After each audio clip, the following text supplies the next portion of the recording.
This is episode 40 of the Super Parent Syndrome, and I am your host, Dr. Nick Fanning. Sit back and relax. Today's episode is Pie Day. Parenting in the 21st century is ever evolving, and while you balance work, kids, and your sanity, it's easy to feel discouraged. Welcome to the Super Parent Syndrome with your host, Dr. Nick Fanning. Hello, my beautiful, brave parents out there. My name is Dr. Nick Fanning, and I'm again here with you with the Super Parent Podcast. This week's topic, especially for today on Day of All Days, is March 14th. It is better known as Pie Day. And in my family, it's also known as my wedding anniversary. And so a big shout out to my queen, Alicia, for allowing me to marry my best friend and make me one of the happiest men out there. I love and adore you, and I thank you for your ongoing patience. Some of you probably heard her on one of our previous episodes of the Super Parent Podcast, and I hope we can actually talk her into doing a few more. Out there on Facebook Live land, I see she's actually joining us, so excited about that. Now, the whole thing that I want to talk about Pie Day is that, there's some themes in there, and then we see a few things in marketing especially. One of those being is that people eat a lot of pie today. I mean, it's kind of funny. I mean, it's just one of those things that, all the supermarkets are selling these things, and it's funny because it's the exact opposite of what we should actually do for us, or those healthy things for us. And so instead, I want to give a few tips about using the whole pie idea to actually get healthier. And so we're going to break this up into four main parts today. Okay, and the first one is the most obvious. We're going to talk about first eating tips and using kind of that little pie graph in our mind of what we can do to actually do better with this. And so, by taking an average regular plate, okay, that plate we've seen in the past, the food pyramids. Now we have the food power plate. Those different things where we talk about like how much in our plate should be taken up by certain foods. And first and foremost, I would say that on average, what you want to look for is that half of that plate should be filled up with vegetables. I'm not even talking about fruit. I'm talking about good old vegetables, and that can even be in the morning. Now, there are some people who are like, "Wait a minute, vegetables in the morning?" But at the same time, if you can start your day with a green smoothie or using something like Organifi or Greens First and getting a bunch of vegetables right off the bat, that's going to do you so much good. One, for your digestion system, for your colon, but also just think of the antioxidants and some of that power foods that you're getting in right away. And so you can even have those things in the morning. So what I'm going to have you do is like you can just get a few servings of vegetables first thing off the bat, and you can even have that for breakfast, even before you start having your proteins or even fruits and stuff like that. So whether it's breakfast, lunch, dinner, half that plate or more should be vegetables. And I would like to challenge you that if you can commit to doing that for like a week, you will start to feel your body being cleaner. You'll have more energy. You'll think a lot more clear because we're not clogging ourselves down with other type things. And so it's a really easy way. Now, I will tell you this. If you're one of those people who are like, no way, Jose, can't do it, I would say fill up that first plate half full of veggies, and then after that, eat whatever the heck you want, okay? We call it the undiet for a reason. What we're doing is we're going to add good stuff first and then not take anything away, because when our human brains want to comprehend the fact of like, oh, I have to give up this, I have to give up that, we shut down. We get stressed, and then ultimately we fail. So the big thing I want to talk about is that if you can take a moment to fill up that first plate half full of vegetables and you eat that first, everything after that is going to go so much easier. So if you want the pizza, hey, have half a salad, whatever it might be. And a little quick shout out. Ooh, Michael Mitchell from my past. How's it going, buddy? My wife joined me, old Heather Anderson, my past CA, Amy Bryant. Thanks for joining me, guys. Appreciate that. But back to the podcast here. Okay, so that covers eating. Also, I want to consider that the pie, like on Pie Day, resembles a whole hour of the clock. And so a lot of things can be done with this. And I want to challenge you guys to having a power hour. And with the power hour, it's a fantastic way to basically win for the day before anybody else gets up. And what I mean that is when you first wake up, having a set of habits that are in place so that by the time you actually really get your day started, you're already winning. Life is good, and you're on top of the world. You've already like, hey, I'm pretty much winning for the day. And what I mean for that is that you can do an easy power hour. And one of my coaches that I've worked with in the past, his name's Sam, Coach Sam out there. Honor to you, buddy. This is his basically power hour. He takes 10 minutes to do some movement, exercises. And so another good friend of mine, Paul Pouque, Gary Swanson, they do the 40-40-40. So they do 40 squats, 40 push-ups, and 40 dips, and they just get that out of the way. They take 10 minutes to do that. Some might do burpees. Some might do push-ups. So whatever it is, just 10 minutes. Because whether or not you're going to work out later in the day, no matter what, you took 10 minutes to get some activity in your life. 2, 5 minutes of getting that green shake that we talked about, or getting some vegetables in there. So that's 15 minutes so far. So we're talking about a quarter of the plate, okay, where you talked about fitness and you talked about fuel. Then you're going to do either some meditation or prayer for 10 minutes. 10 minutes of prayer and meditation, definitely going to get the mind firing and getting worked up. And then 5 minutes where you actually do a little bit of journaling. Okay, and it could be something a little profound, what you got from meditation or from prayer, but basically you're just kind of chronological, dude. Like listen to what really things are telling you and what you want to really expose or to work into. And then after that, take 10 minutes to write out notes to both your wife, spouse, or kids.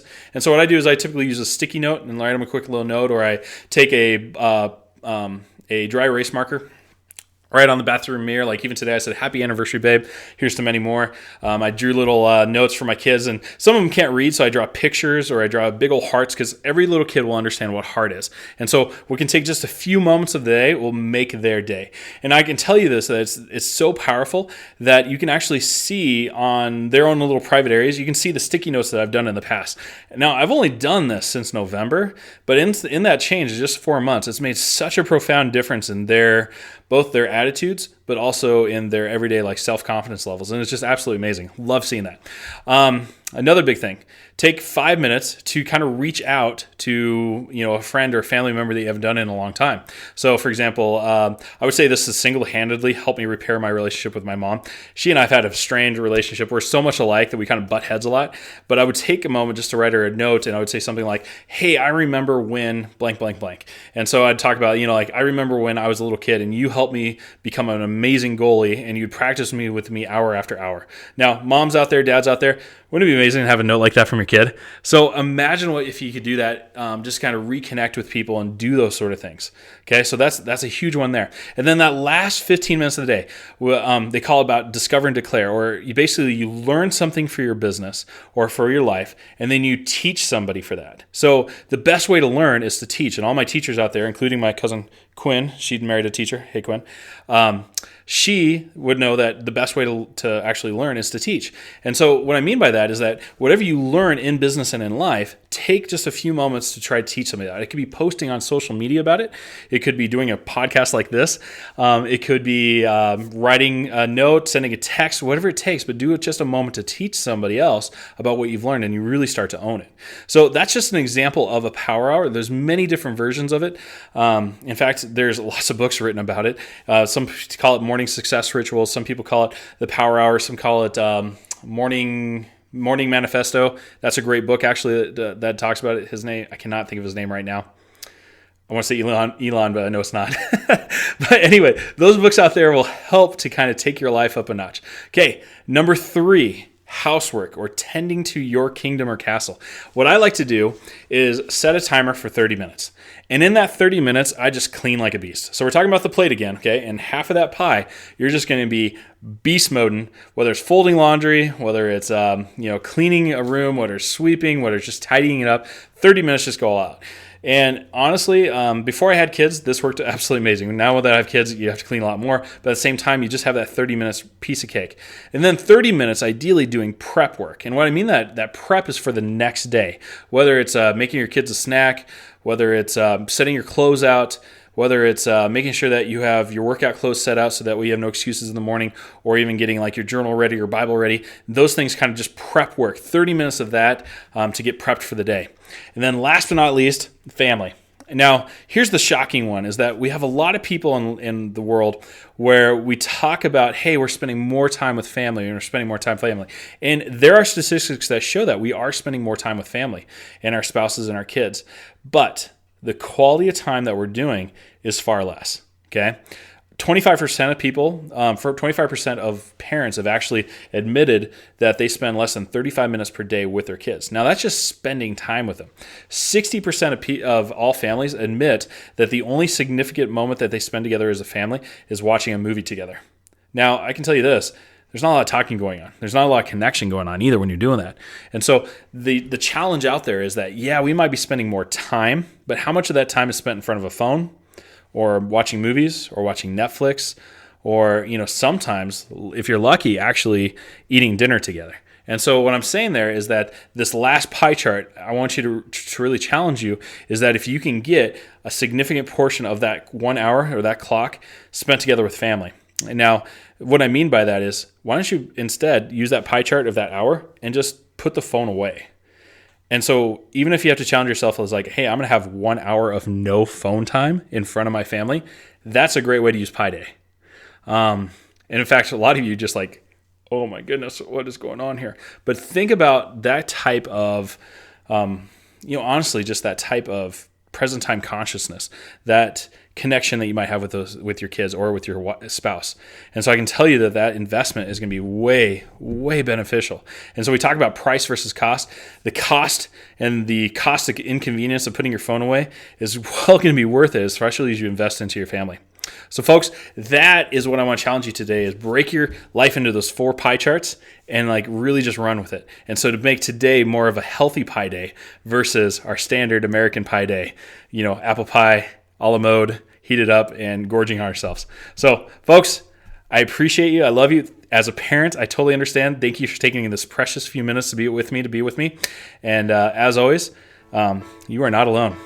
Thanks for listening to another episode of The Super Parent Syndrome. Please be sure to visit peptalksforparents.com for more content and our free newsletter. And remember, you are not alone.